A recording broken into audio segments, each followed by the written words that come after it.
এই যে গরুগুলো দেখছেন, এগুলো কিন্তু দিনে রাত্রে এগুলো রাস্তাতেই থাকে। এবং আমরা যে হোটেলে ছিলাম ওই হোটেলের প্রাঙ্গণেও দেখেছি রাতের বেলায় এরকম গরু ঘুরে বেড়াতে।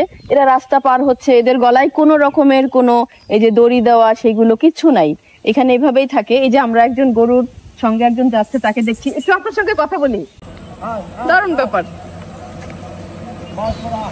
কি নাম আপনার? হোসেন আলী। হোসেন আলী। হোসেন আলী, আচ্ছা হোসেন আলী ভাই, এই যে গরু কার এগুলো?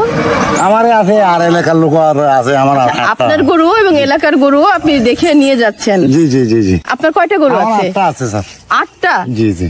এগুলো সব দেশি গরু না? দেশি গরু, শুঁটা 12 এরকম, গাই বিতাবি 8টা আছে। আপনার তো 8টা গরু, এবং আপনি দেখাশোনা করেন আর মানে কতগুলো? না, আমারটা আমি দেখাশোনা করে, আর লোকের সঙ্গে যদি দেখাশোনা করি, অন্য লোকে যদি বানি তাদের নিয়ে আনি যাই, আমি মানা টানা করি।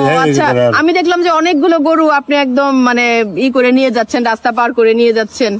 না, নিয়ে আনিছি যে ওই এলাকার গরু তো, একসাথে একটু নিয়ে আনিলে ভালো। পরিচিত সবার গরু আপনি দেখে শুনে রাখছেন, খুবই ভালো। একটা বিষয় আমাকে একটু বলবেন, আমি সব গরু দেখলাম, মানে আমি তো পুরো টেকনাফ ঘুরলাম, দেখলাম যে কোনো গরুর গলায় রশি নাই। মানে আমরা তো সাধারণত দেখি সকালে সারিয়া দিয়া দিই, ওই রোড ঘাটে একটু দেখার জন্য দেখি, আর সন্ধ্যাবেলা যে আটকা রাখি। না, আমি রাতের বেলাও দেখছি যে এরা রাস্তায় আছে।